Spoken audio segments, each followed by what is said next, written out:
Ingredients of an empire. The first ingredient of an empire is an ample amount of land. Land is mandatory for an empire to exist so they can produce crops to feed their people, build cities and infrastructure, and the availability of natural resources. The Incan Empire accumulated 300,000 square miles of land to allow the growth of up to 12 million people, the development of many cities including Machu Picchu, and the evolution of their polytheistic religion with the sun god Inti as their highest god. The next ingredient of an empire is a base of infrastructure. Every empire requires infrastructure to stay connected throughout the whole empire. Infrastructure is important to have because it involves an empire working together to build structures and to have a healthy supply of resources. The Incan Empire benefited from road systems of 25,000 miles and a food storage and supply system. They also made beautiful structures with stone. Make sure this base is strong enough to support the whole empire for a long period of time.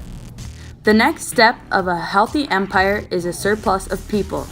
Empires require people to balance power, do specialized jobs, and build and maintain the empire's resources such as roads, schools, and food. The Incan Empire was made up of 12 million culturally diverse people. These people are broken down into 4 social classes, including the Sapa Inca, which includes only the empire, the royal, the noble, and the Ayllu. These social classes are defined by kinship and ancestry. The people also had to pay a labor tax to the government, where they had to spend time working for the empire, building roads and buildings to serve the empire. Combine the land and people for many years and slowly pour in the government. An empire requires one strong government. A government is needed to control the empire with laws to keep peace, make educated decisions for the people, and provide the empire with resources such as education and roads.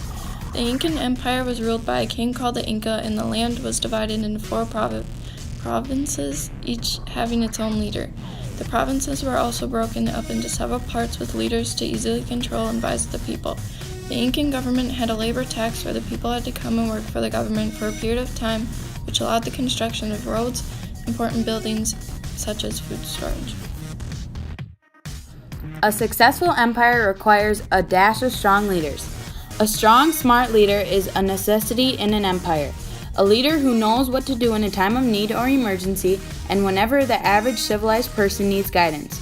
An empire also needs a line of strong leadership to expand the empire's power with the conquering of land and establish practices for a controlled environment. The Incan Empire was ruled by a line of rulers including Vuroka Inca, who was the 8th emperor, and until then the Incan Empire was not an expansive power. Vuroka Inca took over the Urubamba Valley and established the Incan practice of leaving soldiers to maintain peace in conquered lands. Be sure to gradually stir in the leaders so they do not overpower the empire. The next ingredient in an empire is an abundance of military. Every empire needs a strong military to protect its government and all the people. The military must be very organized with educated leaders, disciplined soldiers, advanced equipment, and good tactics. Military allows an empire to continuously conquer land and grow. Conquering land was an important aspect to the Incan military as they saw it as an expansion of worshiping their sun god Inti.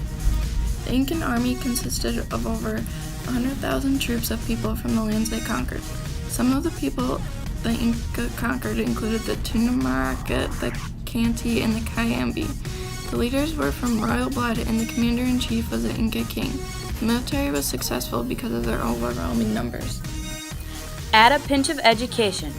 Education is important in any empire to teach the children how to act and what to do when they grow up.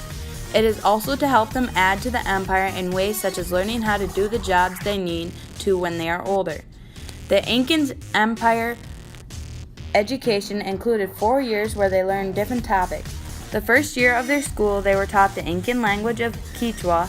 Their second year was based on their religion. The third year, the children were taught how to do records to track trades and exchanges, and the last year of education was about Incan history.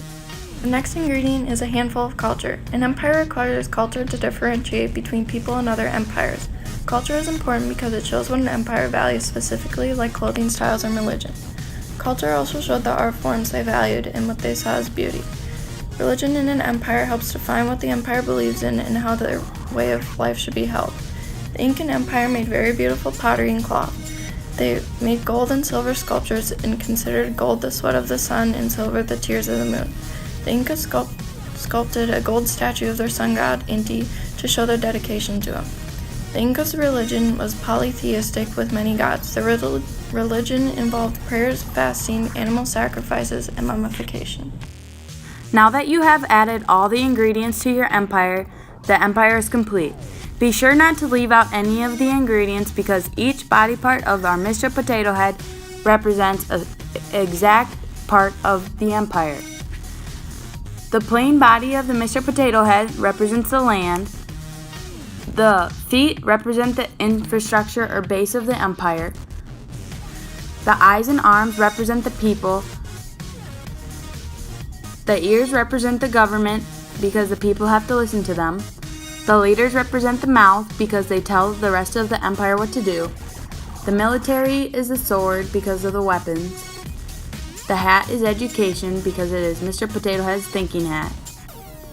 And his earring is culture because it differentiates him from other people.